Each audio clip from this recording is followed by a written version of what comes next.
Washington football. Woo!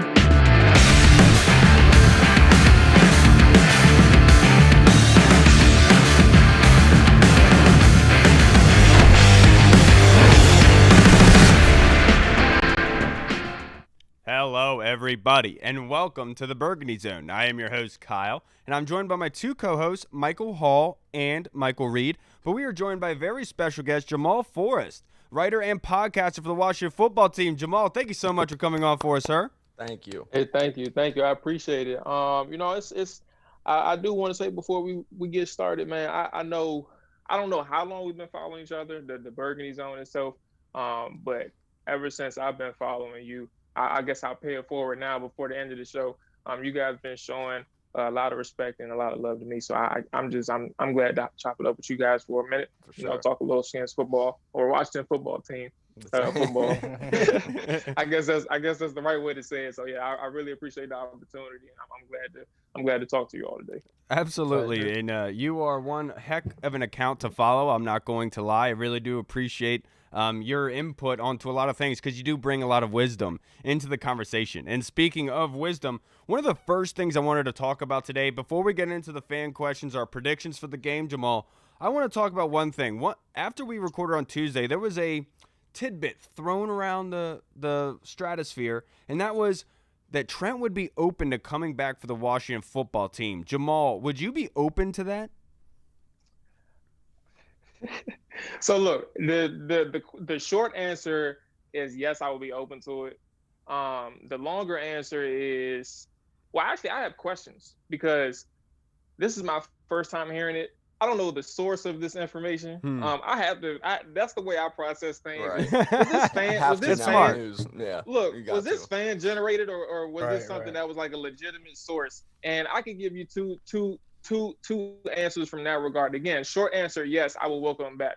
But if we're talking about from a fan's point, I think there's something that's going on with how we're seeing things. Obviously, we know that the four game win streak is incredible from where we started. You didn't see it coming.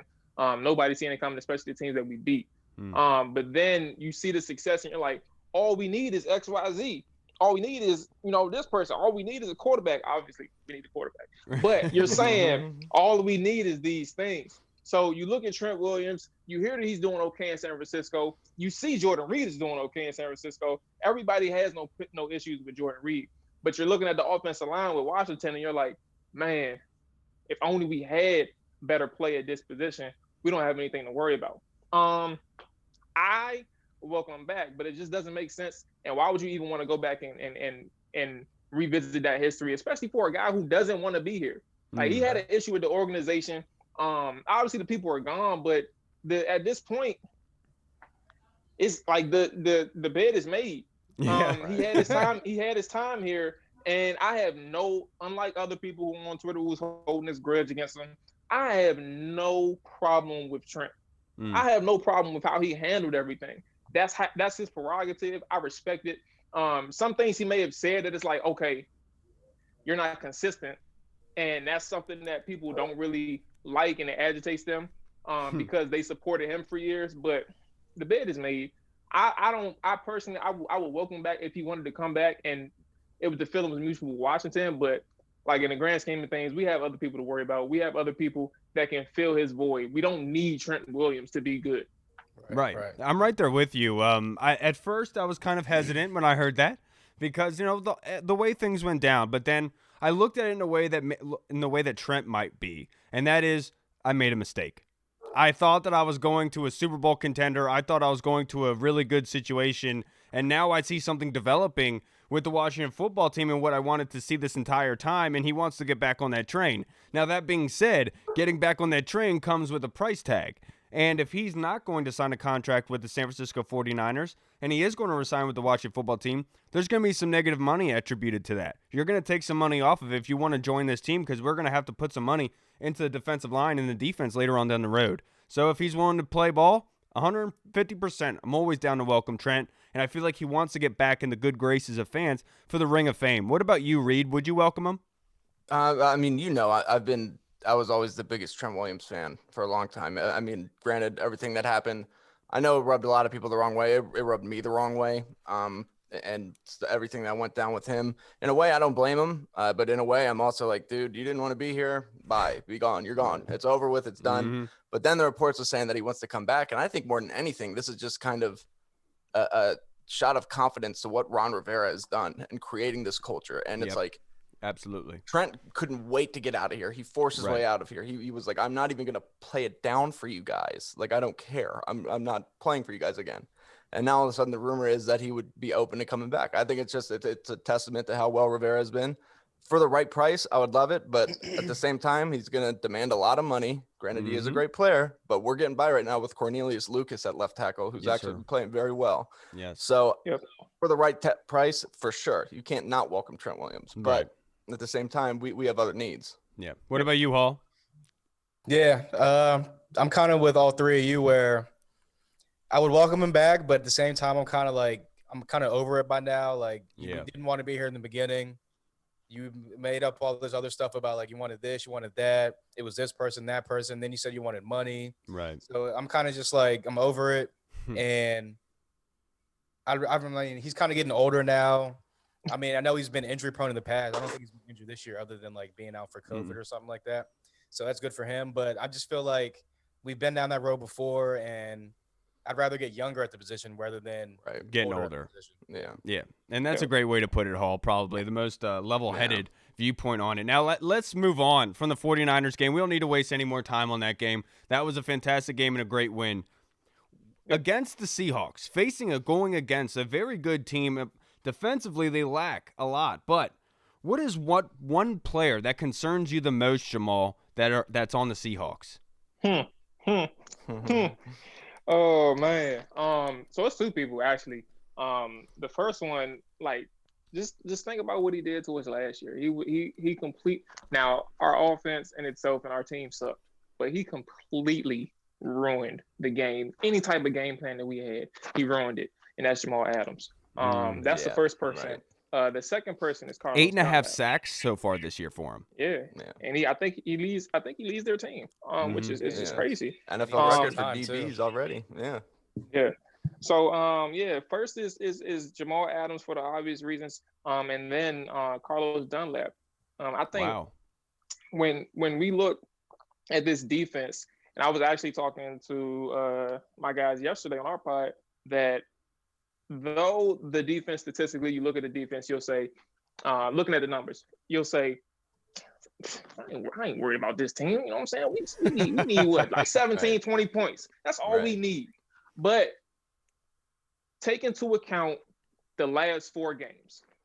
You're looking at a defense who were getting players back. You got Jamal Adams back, and then you traded for Carlos Dunlap recently. I don't know how long ago it was at this point anymore, but you traded for Carlos Dunlap recently. You got Snacks Harrison back. I think he got elevated from the practice squad about 4 or 5 weeks ago.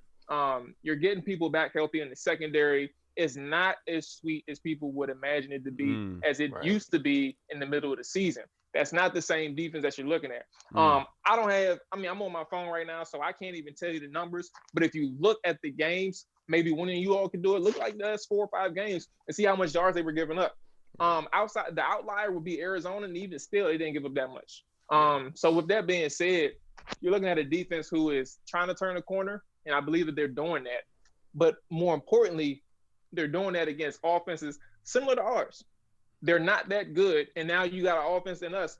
We're not that good. So you need all your horses, and off the rip, you're dealing with an injury at quarterback, and then Antonio Gibson is out. So we don't know what the situation is going to look like. You have to hope and pray that we score more than 17 points to win the game. And that's what's going to happen because Seattle's going to score. It's just a matter of how much can we move the ball up and down the field. Yeah, and I think you described that perfectly because the one player that I'm most concerned about, because there's a laundry list on Seattle that you could really point to and say that guy concerns me, but it's Russell Wilson, in my opinion. This Seattle Seahawks team has a chance to win the football game every time Russell Wilson is on that field. As long as he's in the game, they have a chance to win. And if the Washington football team can really restrict Russell Wilson, I think they'll be in a very good chance to win. What about you, Reed? What is one player that concerns you the most on Seattle? I mean, you guys took 2 of mine, Jamal Adams and Russell Wilson. Granted, those are fairly, I mean, they're common answers. Those are just game records. We For- have had for the- problems. Go ahead. For the record, I didn't mean to cut you off. For the record, I actually thought that we were talking about the one player like on one side of the ball. So Oh. that's why I said okay. Adams and Dunlap. But I'll stick by that because you just covered Russell Wilson. I completely agree. So Right. that's all. Yeah. And we've Great had minds problems think alike. with mobile quarterbacks as well. I mean, but so I'm going to go with another obvious one. I'm going to go with DK Metcalf. DK Metcalf is just a freak of nature. He's having a fantastic year. Kendall Fuller's play has really regressed since the first month or so of the season, since the first month and a half. He was dominant in the beginning, and now he's just looks like another guy. I mean, granted, still Kendall Fuller is still a very good corner, but if you see somebody like him matched up against DK Metcalf, who just nobody can stop DK. Like the guy's just a freak of nature, and plus with the weaknesses that we have on the back end, they're playing pretty well together, but they can be exploited. DK Metcalf really concerns me, but he's going to scare everybody. Absolutely. Now, Hall, I know you have a great one for me like you usually do. What's the one player that concerns you the most? I'm going to go a little bit different from everyone else, and I'm going to say Chris Carson. If you look at this Seattle offense. I like that, man. Yeah, pretty much everything. When they're He clicking gets it so on much hate for no reason. He does. Everyone hates on him, but he's a great running back. And when Seattle's really clicking on offense is because they got the run game going with Chris Carson. He's a big, powerful, bruising running back. He's going to wear the team down, the defense down throughout the game. And, like I said, if they can get the running game going, obviously that opens up everything else downfield for Tyler Lockett, who is also going to be dangerous against us. Yep. DK Metcalf's going to be dangerous. But I just think that if we can hold Chris Carson to under 100 yards, which we've done – I don't think we held most of it. We hold most of it 100 yards. Yeah, I believe it was below. We've been playing good against the run. Yeah, so every time we've held a team under 100 yards or a player under 100 yards rushing, we're undefeated right now, 5 or 6-0. So with that being said, we can hold Carson under 100. I think that we can get it done. Yeah, so that being said, I always talk about this one spot in particular. So, Jamal, I'll go to you first. One area or facet of the game that the Washington football team has to dominate in order to put themselves in the best position to win the football game. Dominate.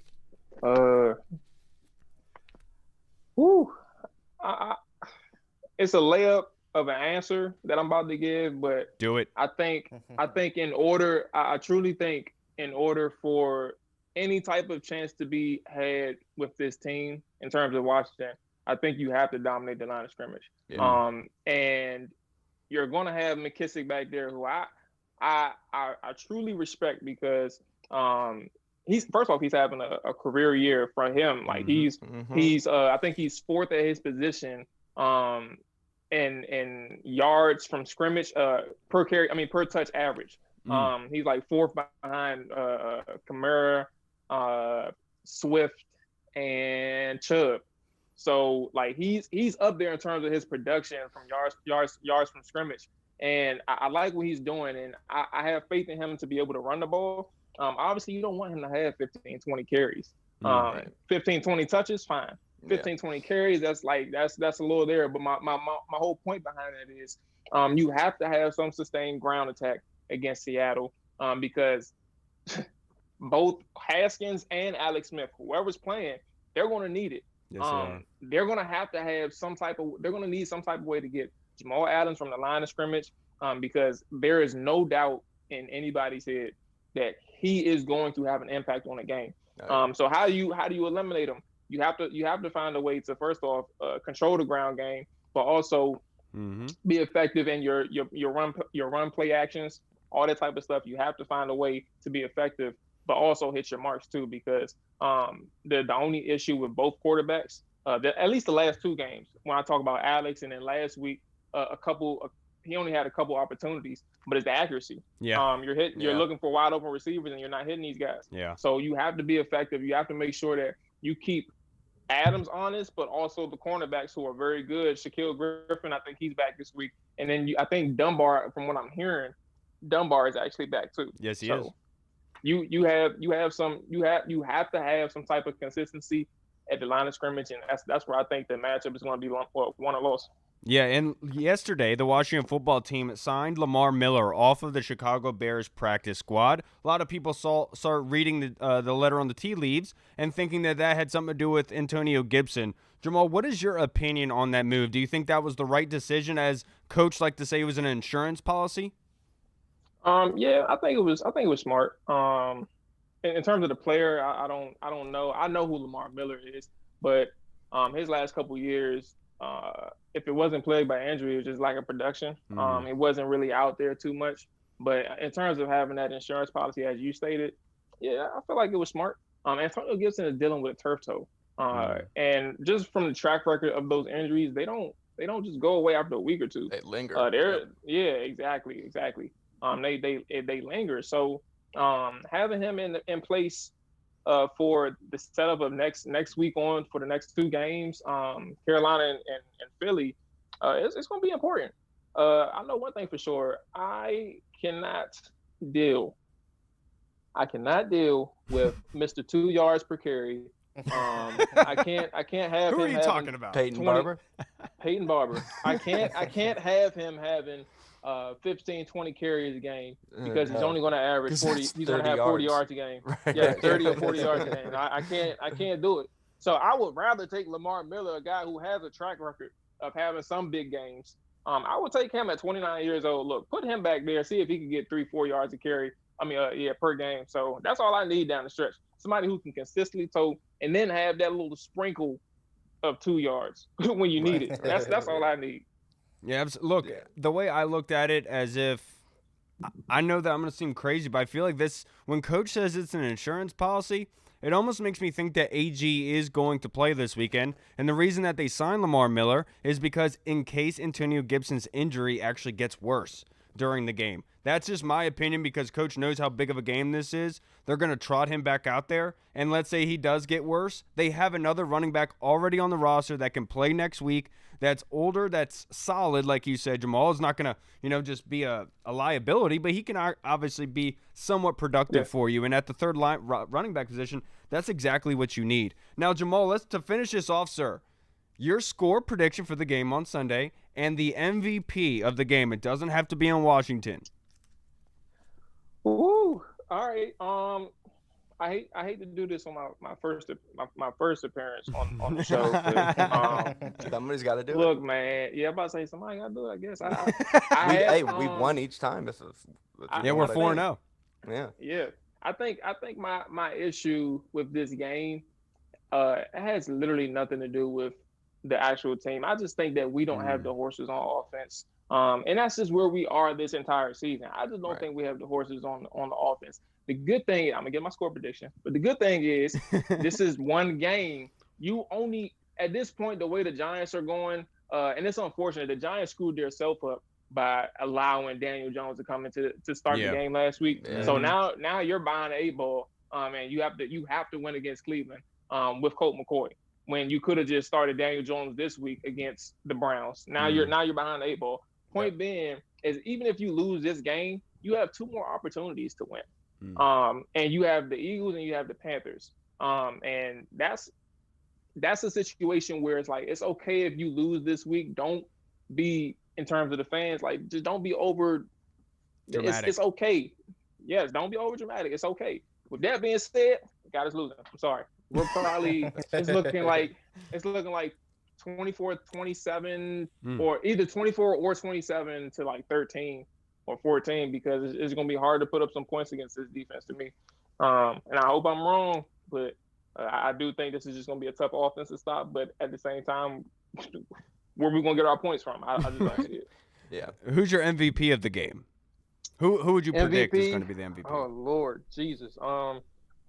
Because I have a history of seeing how this defense, this defense is unable to, in certain instances early on in the season, they've been playing well lately, but I think the run game may be a factor against Seattle, and I think Chris Carson may be the one who ends up having a big game. So yeah, I think I'll just say MVP is Chris Carson. Yeah, and look, that's a great prediction, Jamal. Now, Jamal, I really do appreciate you coming on and being able to talk some football with us. all we like is people who enjoy talking Washington football, and you are incredibly good at it. If you guys haven't already, go and like and subscribe to Jamal's podcast, The Hogsty. We were able to join with them on the Jason Wright interview, led with very good guys. They're doing an excellent job and very articulate. I will say that. I really enjoyed your analysis, and I'm sorry that we had to get you on your phone. You couldn't give us some stats that you usually have. Yeah. But Jamal, I really do appreciate you coming on, sir, and taking the time out. I hope you go and enjoy your night. Thank you, man. Hey, again, appreciate you all. Thank you for the opportunity, and keep up the good work as always. And again, best of luck to us the rest of the way. But yeah, I appreciate you all for giving the opportunity. I like talking to y'all. Absolutely, Jamal. Good. It's our pleasure, man. Appreciate it. Right. Maybe we'll get you in the Peace. playoffs. Hey, yes, sir.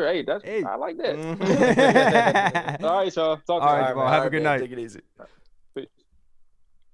All right, everybody, and we just spoke with Jamal of the Hogsty, and that was a fantastic interview, to say the least. Now, before we get into the game and some other topics I have for the day, let's start talking about some fan questions. I want to get your input on this, fellas. It's a really good one. The first one is from the Colonel. Father-in-law. He's impressed me the past couple of weeks. He's had some great ones. Yeah, I haven't been using his ones the past couple weeks, and he has a really, really good one. And the first one being is, I didn't tell him I was going to use it today, but I'll start with you, Reed. Is Jack Del Rio not getting enough credit? In my opinion, yes. Jack Del Rio got so much hate early on in the season. This entire coaching staff did, but especially Del Rio, and I understand it. The defense was good, but they weren't great. They weren't taking over games. They were doing enough if the offense could put up some points, but that wasn't happening, so it wasn't translating to wins. But all of a sudden, this defense is playing fantastic, and they're really utilizing their strengths. Jack Del Rio's done some fantastic things with Chase Young, with Montez Sweat. You see them drop back into coverage every once in a while on a delayed blitz and then run in like you saw Chase do against the 49ers.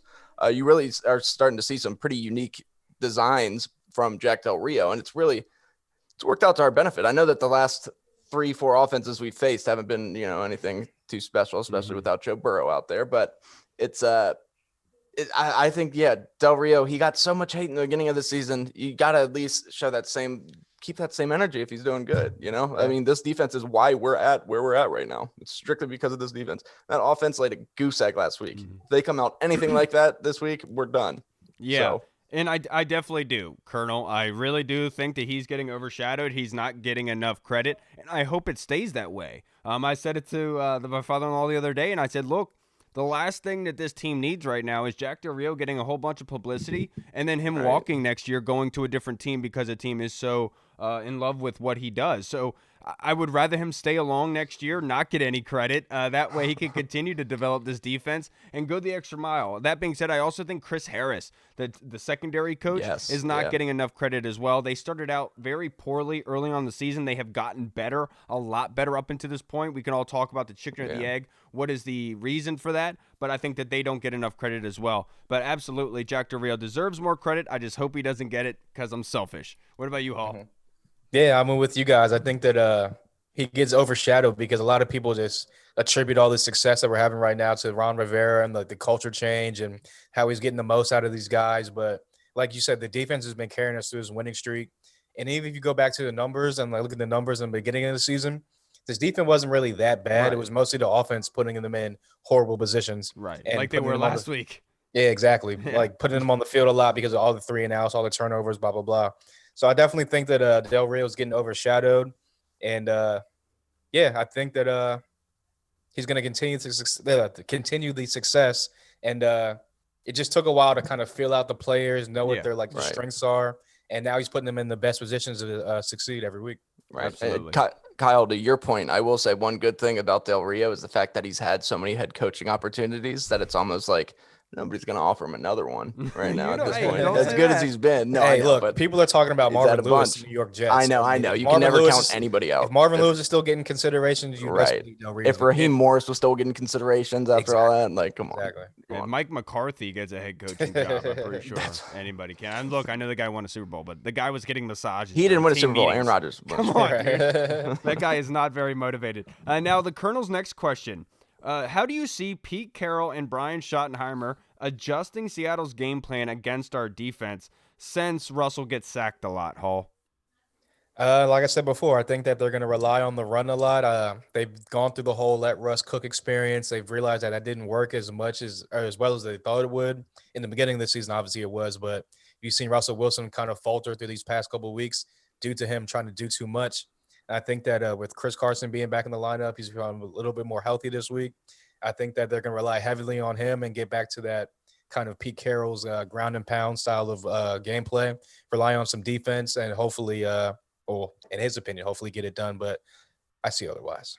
Yeah, I'm right there with you. I do think that Seattle is going to adjust based on what other teams have done up until this point. And that's getting the ball out quick. A lot more slant routes, a lot more outs, a lot more dig routes and everything. So that way they can get the ball in DK Metcalf's hands without Russell Wilson having to wait back there and take 5 to 7 steps in his drop back. They're going to take 3 steps, get the ball out of his hands because it's a big target. And we've seen with these corners, they play off. They want you to throw short. And obviously with DK, that's a big dude. It's going to be hard to bring him down. So that's how I see them adjusting. And then, Reed, before I go to you, the Colonel's last question was like, how do we as a defense adjust back to that, to their adjustment? Yeah, so like you guys said, Seattle's definitely going to have to try to establish the run and the quick passing game because that's how we've been beat in the past. That's how, and that ties right into what the Colonel's next question is. This defense has gotten beat. This defensive line has really gotten beat when teams have been able to run the ball on them well. So they kind of hesitate in their pass rush because they're not sure what's coming.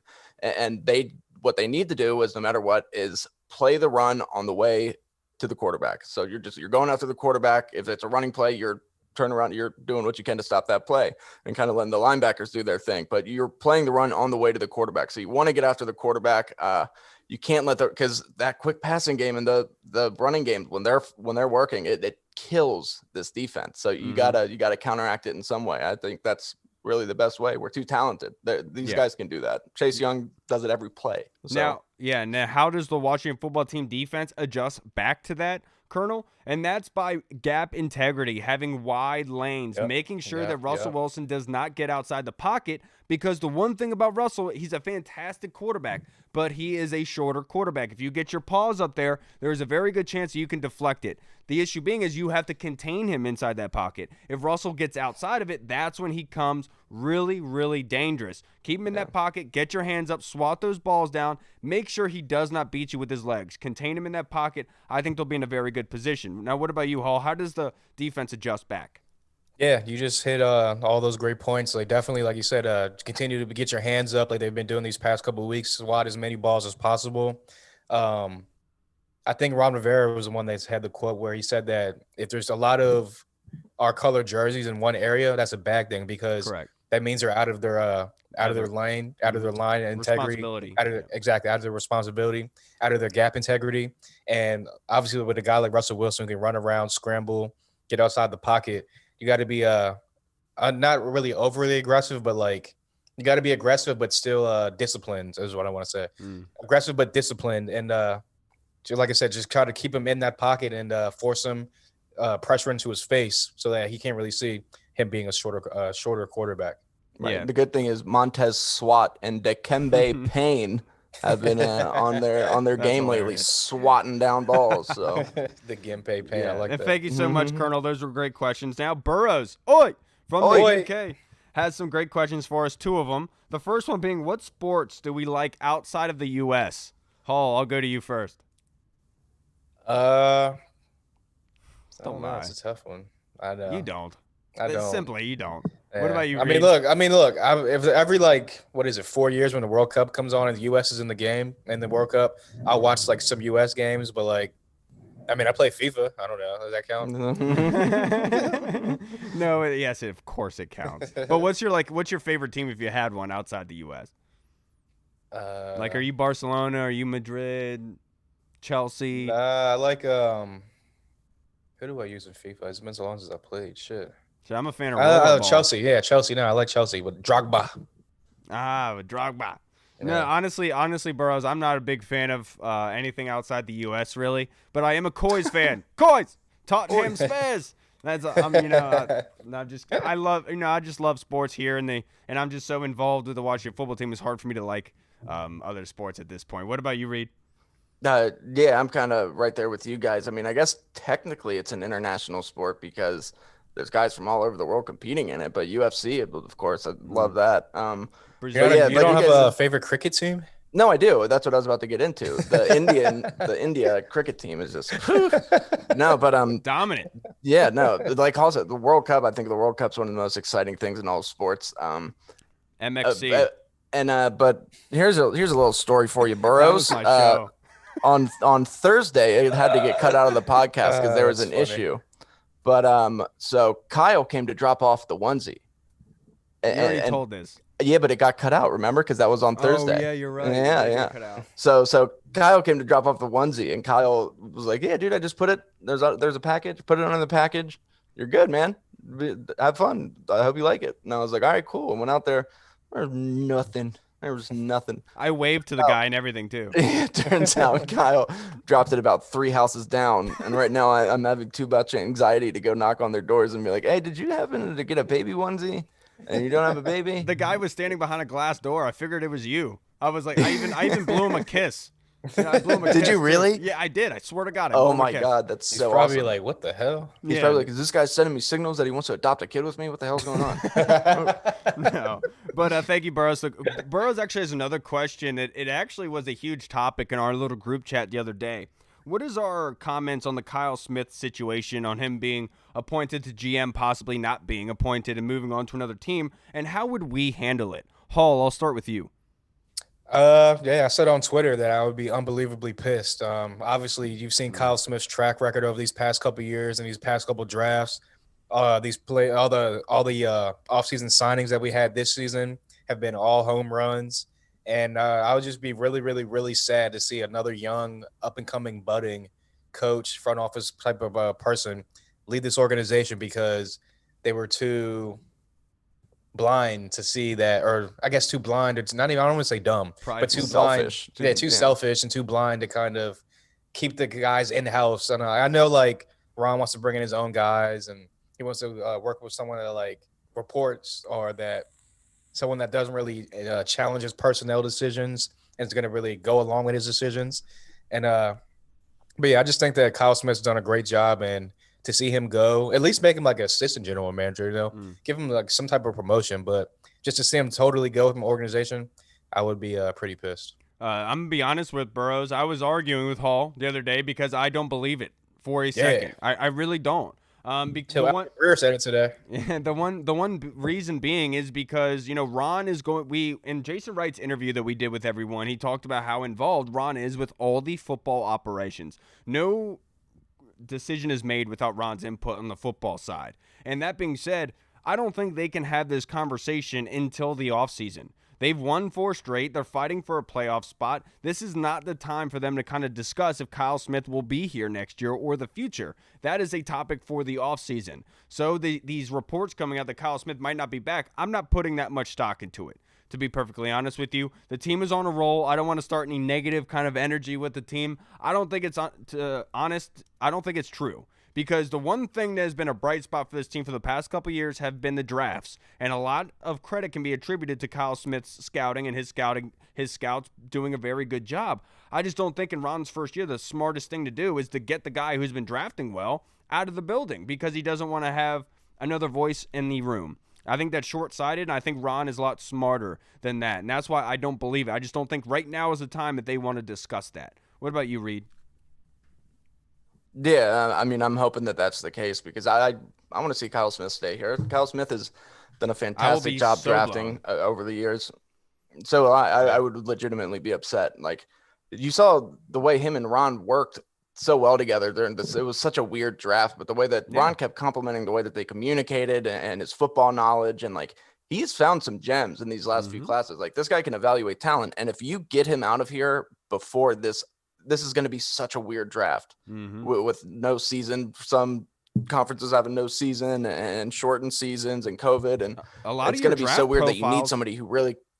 Yeah, a lot of your draft profiles are going to be based on last year because the sample size is not the same. Right, and you're going to need somebody who can really, who really knows how to scout players and who really knows what he's doing. And so far, Kyle Smith's shown that that's him. So I think that as long as they should just keep it in place the way it is. Just if you want to give Ron Rivera the GM title, go for it. Make Kyle Smith assistant GM. Just let him stick with drafts. I think Ron had most of the input on the free agents that came here anyway. So I think that's fine. Just as long as Kyle Smith's involved, I would just be so pissed because if they name a GM, he's 100% going to be gone. It's a pipe dream for me to be like. Well, he's also going to get other offers from other teams. Oh, 100, yeah. Like at least for assistant jobs, not even like a full GM. So I mean, yeah, and that's the thing. We've heard this for like the last couple of years is that Kyle Smith, this guy's an up and comer. He's going to be a hot name on the GM market. So just frustrating. It's going to be bad. Thank you so much, Burrows, for the question. From the UK. Now let's go to the questionnaire. Our guy Jesse with another great batch of questions for us. And the first one, the question God. The first one being, with Everett put on IR, should the Washington football team try to sign again Eric Reed, Hall? Nah, just like the whole Trent thing. I think that ship is sailed. I'm kind of over that whole Eric Reed thing. He was too good to join our practice squad before, so what makes him good enough to join the squad now just because someone got injured? Again, nah, like I'd rather stick with the young guys. I think that Chris Harris is getting the most out of these young guys, and as long as it's not Troy Apke, I'm good with anyone else coming in. Yeah, I'm right there with you. DeShazier missed a lot of time early in the season, and they seem to be okay during that time. I think Jeremy Reeves has proven that he can be productive when he is on the field. And then that being said, behind him and Apke, you have Cole Duke, the guy that they promoted from the practice squad. They actually gave up some good money to do it and to keep on their practice squad. So I think they actually are confident in him. So, no, I don't think that they should go out and sign anybody. I think Ron's sentiment early on the season that he believes in the young guys, giving them the opportunities to showcase, is the right way to continue going about it because they're hitting right now on those young guys. And those young guys are performing. No reason to bring in an older guy just to take the job and say you guys aren't doing enough. Let them go prove themselves. Next man up mentality, in my opinion. What about you, Reed? Yeah, I'm right there with you. I mean, obviously Eric Reed's more talented than a lot of these guys, but you have no idea how somebody who's had that much success in the NFL is going to come in and mesh with this locker room. You don't know if he's going to just kind of sit back or if he's going to be up there and kind of overstep his boundaries and kind of ruin some things and talking out of turn because they got such a good thing going right now that you kind of just want them to see him continue on the right path and keep it going. So, I mean, I think that ship has sailed. Yeah. Now, Reed, the next question from Jesse was, Ron is playing gamesmanship with the Seahawks. Is he playing gamesmanship as to who's going to play quarterback on Sunday, given that Alex Smith hasn't really practiced and Dwayne's getting the first team reps?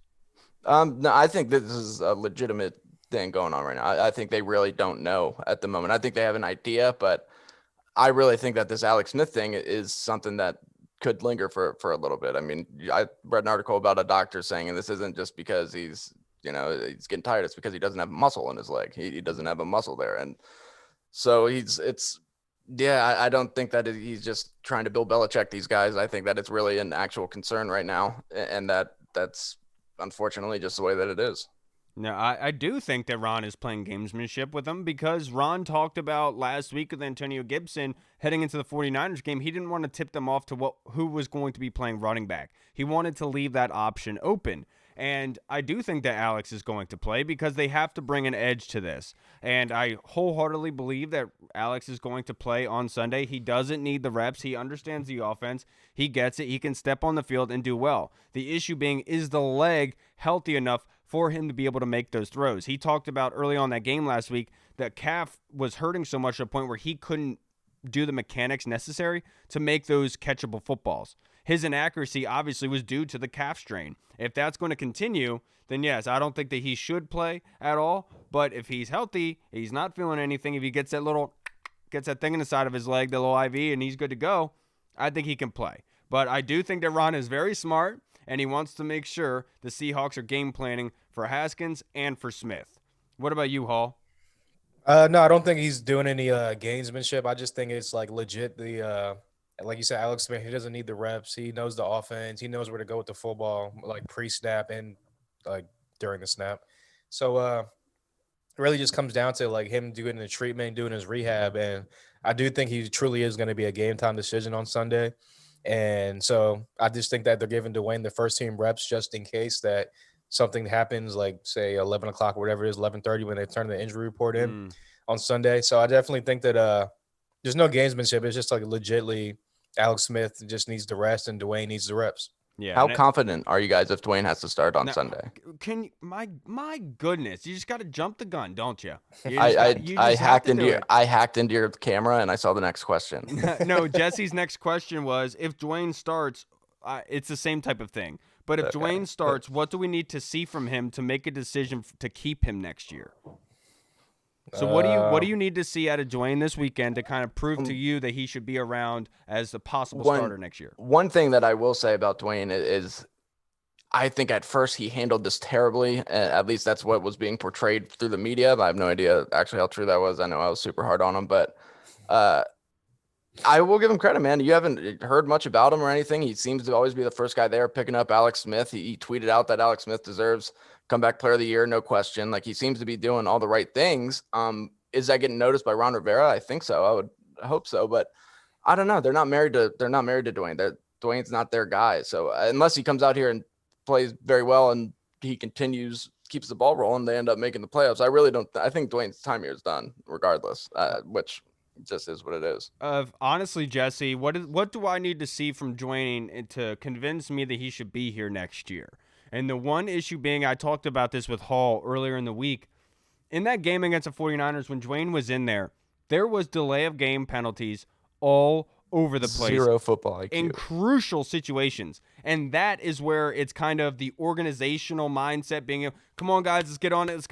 Clock's going down. Not being observant, not seeing things, what's really going down. I need to be able to see that from Dwayne this weekend. If Dwayne shows that he's able to have that mindset to get the guys up and running, being a leader of the offense, being that one adult in the room, if you will, saying, let's get this under control, let's go, then he needs to stay. But if I continue to see the unorganized kind of manner that they've been in when he was in there last weekend, I think the ship has sailed. Because if you don't know urgency, if you don't know football IQ situation, there's not much I can help you at this point. You know what I mean? What about you, Hall? What do I need to see? Just get in and out of plays. I want to see like confidence of what you see pre-snap and have make confident throws. I want to see push the ball downfield a little bit, maybe like a little bit more than Alex Smith can, because obviously Terry McLaurin has the speed to get downfield. And but as far as him being next year, I think that ship is already sailed. And I think that, I mean, even if you go back to last year, he had those 2 games at the end of the year that everyone said, oh, we've seen enough to go into next year. He's going to be the guy. Well, it didn't really carry over to next year or this year. I mean, obviously the whole offseason thing, we've went over that 1,000 million times, new system, blah, blah, blah, stuff like that. But I just think that Ron Rivera's seen, like I said, going back to Ron Rivera, he's seen enough of Dwayne throughout 11 weeks, not just those 4 weeks of the season, throughout all of the 7 weeks of virtual training or virtual learning, all that stuff, that I think that they're inevitably going to go into another direction. But look, I hope Dwayne comes out and he has a great game this Sunday. And yeah, I'm definitely confident that he can definitely do it. It's just a matter of, is he confident enough to do it? Well, let's branch it off now. Let's go with Reed's question. So, Reed, I'll let you answer your own question. How confident are you that Dwayne Haskins can deliver a win on Sunday? If you were to ask me, I would say I'm like right in the middle. I'm right at like a 5. Like Dwayne, there's times where Dwayne plays like Hall talked about the last 2 games of his rookie year where he played very good football. There's times where he's played very bad football. He just doesn't look consistent in anything that he does, whether it's going through his progressions, his footwork, his throwing mechanics. Nothing seems to be consistent. So I'm not. I could see it going either way, really, but I'm not too confident in Dwayne the offense having a good game. Now, that doesn't mean that we'll lose. I could still see us winning because this defense has been on a roll, and who knows, maybe the running game gets going or we do just enough. But that's highly unlikely. But I don't know. I'm not terribly confident in Dwayne. But I'm at about a 6 in my personal opinion, because it was reminiscent of the Rams game when Alex came off the bench. He looked horrible, absolutely horrible.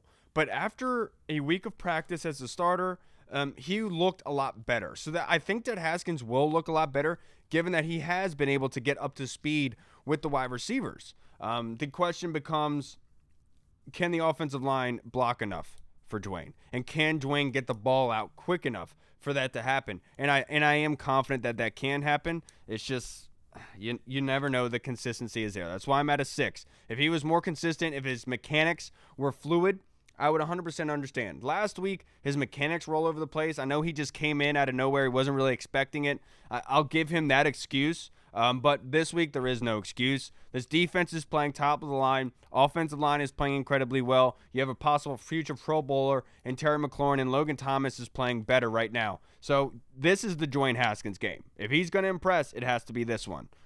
Right? What about you, Hall? Yeah. I will say this is actually going to tell a lot about Dwayne's future going forward, whether it's – I don't think it would be with this organization, but another organization where in the beginning of the season, I know I said earlier that the defense was kind of playing like not that bad, but they weren't playing at this level. So if you have a defense to this top level and you can't come out and put points on the board because this defense is gonna give you good field position, they're gonna hopefully get a turnover or two. I think that's gonna be an indictment on him. But my confidence in him coming out and getting a win for us is probably at a 4. And you mentioned it, Kyle. It's because he's too inconsistent. I haven't seen enough consistency in good throws, smart reads for me to be like, you know what? He's going to have a couple falters here and there because he's a second-year player in a new system. But he'll make enough plays to be like, keep us in the game.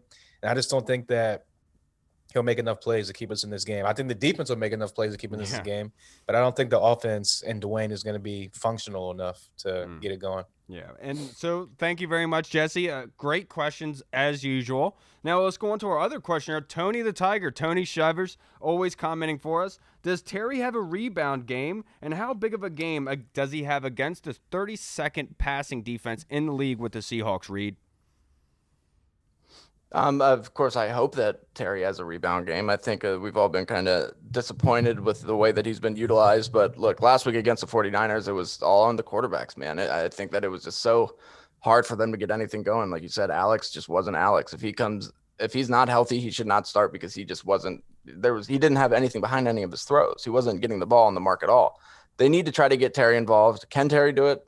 Terry can do anything. I would never count him out. The Seahawks defense, I know that they're ranked 32nd, but their passing defense, but I do think that they're a little bit better than that. Like in terms of talent, they've got some pretty good players back there. But yeah, I mean, I'm hoping that they get Terry utilized again, but it just, I don't know, man. It's so tough. It all depends on what quarterback we see on Sunday and how they look. Cause the last 2 weeks, it's been kind of tough. The last week, it's been tough. Yeah, I think that Terry will have a bounce-back game, and I think that he'll have over 100 receiving yards. When Dwayne was quarterback, he was targeted heavily still. Right. And with Quentin Dunbar being the number 1 corner there in Seattle, he's going to be matched up on Terry. And given Terry's skill set and how tall Quentin Dunbar is, I think Terry's going to be able to shake loose. The only question is... They've won up against each other every day in practice. Yeah, and the question is Quentin Dunbar's hands, jamming Terry at the line of scrimmage. Can Terry be able to get off of those and get away from Quentin Dunbar? And I'm very confident that he'll be able to do that. I think we'll have 100 receiving yards on Sunday. What about you, Hall?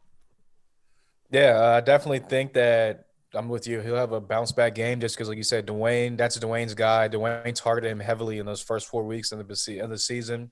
And, again, Dwayne has a stronger arm than Alex Smith. So if Scott Turner wants to take a couple shots downfield, there's definitely opportunity is going to be there. And, like I said, high velocity, high target share from Terry, from Dwayne. And, I think I don't know if he'll go over 100. Just for the simple fact that Dwayne's just so inaccurate and so inconsistent. He's definitely going to target him a lot. The question is he going to get the ball to him? Is he going to hit that target? Exactly. He's going to get over his head. He's going to underthrow it. So I definitely hope that he has a bounce-back game, but I've been thinking he's going to have a bounce-back game for the past couple of weeks, and he really hasn't. So, hey, real quick, if you were balancing an apple on your head, would you let Dwayne throw a football at it? Hell no. From 15 yards away? Hey, he might bullet you in the face, 15 dude. maybe. No, 15, I probably would, but no, like 20 yards or 30 yards away. No, who knows, man? And he's got a cannon. Can I wear a helmet when this is going on? Right. I would rather trust Kyle with a bow than Dwayne. Man. I haven't shot a bow, actually. I'm not a big bow hunter, so I would totally be able exactly. to hit that. Now, Tay and Todd's podcast, they asked a question for us, and we actually already essentially answered it to a T. And that was our confidence level that Washington will get a win with Dwayne at quarterback, 1 out of 10. We all basically answered that. Thank you, Tay and Todd. I really do appreciate it. Sorry, we jumped the gun on you a little bit. I was looking ahead. But one aspect that I wanted to talk about with you guys that I think is a huge something I want to talk about. Who is the best rookie of the draft this year for the Washington football team? I mean, pound for pound, value-wise, value. Well, value-wise, you got to go Cam Curl just because he was a 7th rounder. He's on the field now. He's a starter. He's contributing. Antonio Gibson has scored over go like 12 touchdowns. Like, come on, man. No, trust me, but I'm just going like value-wise because he was a 7th rounder as opposed to a 3rd rounder. Like, no one thought that Cam Curl would even contribute on the defense, let alone like be a starter and actually be making plays and be like the center of the defense for these past couple of weeks. So, look, Antonio Gibson is my guy. That's my guy. But Cam Curl has been balling. Yeah, without a doubt, it's Cam Curl. I'm sorry, AG.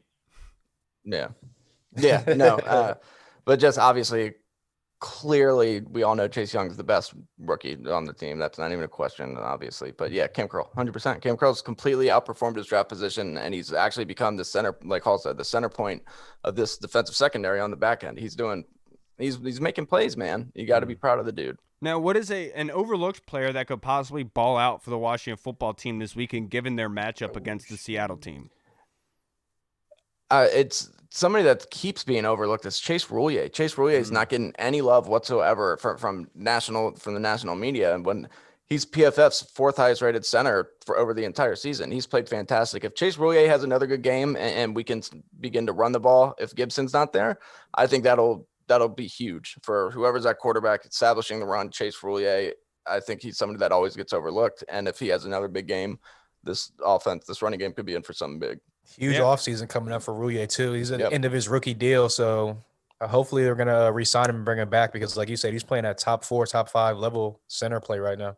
Yeah, absolutely. But my guy is going to – Oh, who are you going to go? No, you go ahead. Go ahead. I'm still thinking. I'm going to go with Reeves. I'm still thinking. Go ahead. Because they're going to try to target deep downfield. Reeves going to have to act as the free safety in this game. I think that he could have a big game deep downfield, come up with some big plays. Last week I talked about it. He had the one deflection on that 1 3rd down where they tried to go a vertical route in the slot, and he was able to cover 3 deep, be able to cut that ball off before it got the receiver and swat it out the air. I think that he's going to continue that kind of sentiment, and they're going to need his play this weekend to beat this very potent offense of the Seattle Seahawks. What about now, Hall?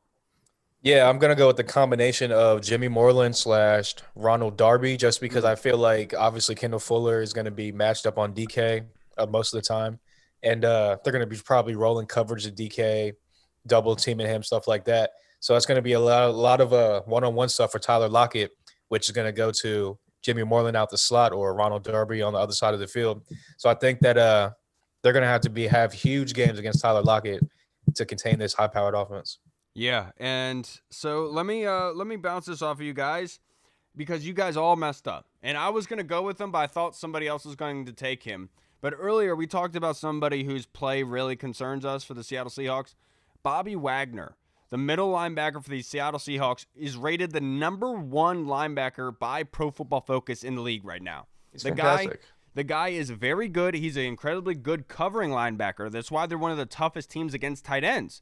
And so that goes to my question. Could this be kind of a bounce-back game for Logan Thomas? I know he's been on an uptrend, but they match up very well against tight ends. What do you think about that, Reed?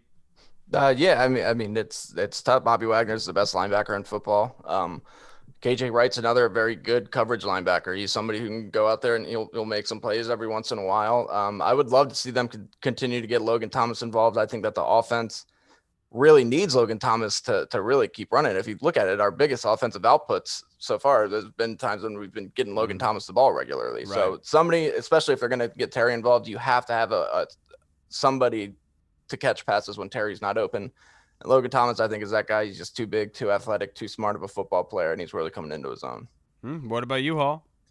I'm hoping that he does for selfish reasons because I have him in fantasy this week, and I need him to step up and do big things for me. But I'm kind of scared because obviously people are kind of labeling Logan Thomas a dud or not a miss in free agency in the beginning of the season with Dwayne as quarterback because Dwayne wasn't really throwing him open. He was overthrowing him. he wasn't really getting separation, but all of a sudden Alex Smith gets inserted or Kyle Allen gets inserted into the lineup. And all of a sudden Logan Thomas has breakout games. He's getting separation. He's getting thrown open in coverage. So I'm hoping that Dwayne is going to be able to hit him because, like you said, he's going to be huge in the red zone if we can get to the red zone. And he's going to be huge on third downs because he's a great safety outlet. Yeah. But again, like you said, against Bobby Wagner and his linebacker core, it's going to have a tough uphill battle against him this week. Yeah, and it's speaking to the running game. That's what it's going to be huge going against Bobby Wagner. Now, one thing I need to see from Dwayne in this matchup, I've talked about it before a couple weeks ago, where Dwayne, his timing with hitting the checkdowns. We talked about hit your checkdowns. And everyone said, well, he started hitting the checkdowns against the Ravens. And look, obviously he threw for over 300, but it didn't really result in much, right? But you saw with Alex Smith, the timing, the in the rhythm checkdown, the running back was able to get the ball and then turn upfield for more yardage. I think Dwayne can really help himself out this weekend by getting the ball out quick to the running back and to J.D. McKissick. That is something I have to see for him to be able to progress and actually be able to win this football game, in my personal opinion. So let's get into our score predictions and our picks for the MVP. Who's it going to be this week? Who's going to pick them to lose? Oh, dude, I don't even care anymore. I'm going to do it because every time I'm taking one for the team. We're going to lose this game. We're going to be down 17-3 at half. We're going to come storming our way back. We're going to end up losing 24-21. Seattle they're going to win. And I'm okay with taking that heat because, like I said, every time we've done it the last 4 weeks, we've won this football game. So, and Russell Wilson's MVP because it's Russell Wilson. Mm-hmm. Well, you ain't the only one this week, Reed, because I swear to God, Hall, if this messes us up, if this messes it up, Hall, don't do I know. that. Look, if we lose, it's on me. It's on me, guys. I know. But I do think that this defense is going to keep us in the game for 3.5, maybe 3 3/4 quarters. But I just think that obviously Russell Wilson's a great comeback, a great fourth quarter quarterback.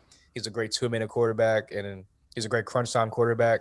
And I just think that they'll make just enough plays in the fourth quarter, 2-minute drill to get down the field on us, and they'll kick a long field goal to beat us. Right. I go 27-24 Seattle, and my MVP of the game, surprisingly, is going to be Terry McLaurin. He has a bounce back week. Tisk.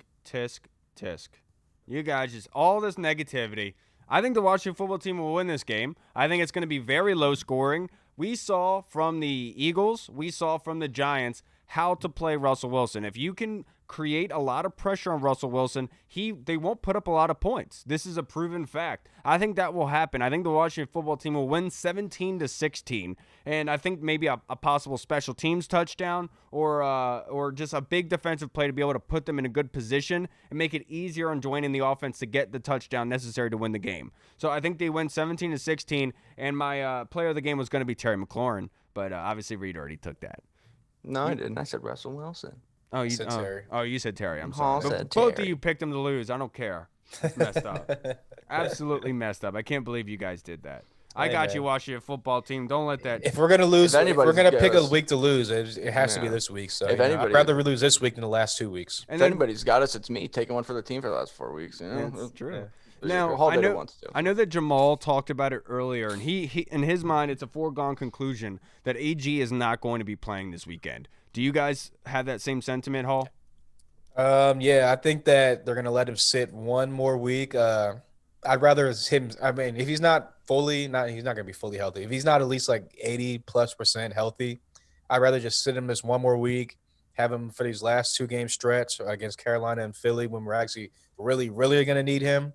Just for, like you said, like Jamal said, New York's playing Cleveland this week without Daniel Jones. They're gonna have Colt McCoy back there in quarterback. Freddie Kitchens is gonna be the one calling plays for New York. So I definitely think that if we do drop a game, we can afford to drop a game. I know Philly's kind of like gaining some ground on us too. But with that being said, I said this a long couple weeks ago. It's going to come down to week 17 against Philly for the playoffs and for the division. So I'd rather have Gibson for week 17 as opposed to week 15. I think that he does play. to be perfectly honest with you. If Lamar Miller was picked up last week and he was eligible to play this week, I think that, they'd probably bench AG. But I think AG is going to be used. I don't think he's going to be used a lot, possibly. I know I'm probably going to be terribly wrong with this, but that's the way I'm reading the tea leaves, because I think right now they don't have many running backs on the roster. Peyton Barber's banged up. Yeah, all they have is J.D. McKissick and Peyton Barber at this point. You mean and Barber's hurt? Yeah, and that's a very bad recipe to go into a game where you're going to need the running game heavily. And so that's why I feel like AG will be used, because then they can go back into that power running game instead of Peyton Barber getting the ball a lot when he's injured already, in my personal opinion. You know what I mean? Right. Yeah. No. I hope so, because obviously our offense, Antonio Gibson's so fun to watch. But I just don't. I don't think so. I think that they're kind of the mindset. Obviously, they want to win every single game, but if they're gonna want him rested up for the final 2-game push, but then again, the argument could be made that they need to win all 3 of these anyway. So yeah, I mean, they may have to. So might as well just be like, you know what? Just go ahead. I hope so. I just don't want it to do something that's going to cause more harm and make it linger leading up to the playoffs. But. And one overlooked player that was not talked about that I think that could do well on Sunday, Cam Sims, making kind of a resurgence. With so many eyes on Terry McLaurin, with that secondary being so bad, I think that they could leave Cam Sims open on a lot of plays and look for Dwayne to be able to hit him a lot. Yeah, somebody else, Cole Holcomb. Cole Holcomb has played fantastic over the last month or so. He's really stepped up at the linebacker position. And they're going to need somebody to play spy on Russell. Yeah. He's the speedy linebacker that we have. So, we definitely got to. And he's got a mullet, so. No, it's a mohawk. That's what I'm calling it. It's a mohawk. Mohawk. Yeah, it's a mullet mohawk. He looks like a professional wrestler from the 80s. Slap some face paint on him, make him part of the Legion of Doom or something. He'll be like, Absolutely. All right, everybody. Thank you so much for tuning into this episode of The House Call in Arizona by the Burgundy Zone. I'm Kyle. I'm Hall, and I hope I was awake enough for you this time. And I'm severely depressed. All right, everybody. Thank you so much for tuning into this episode. Thank you to Jamal for the Hogsty to be able to come around and talk some football with us. And please, if you guys could rate us on iTunes, on YouTube, on Facebook, Spotify, Google Pods. You can find us all over the place. We'll have a new episode for you guys on Tuesday. Make sure you do not miss that episode. All right, everybody. Washington football. Woo! Washington football. Woo!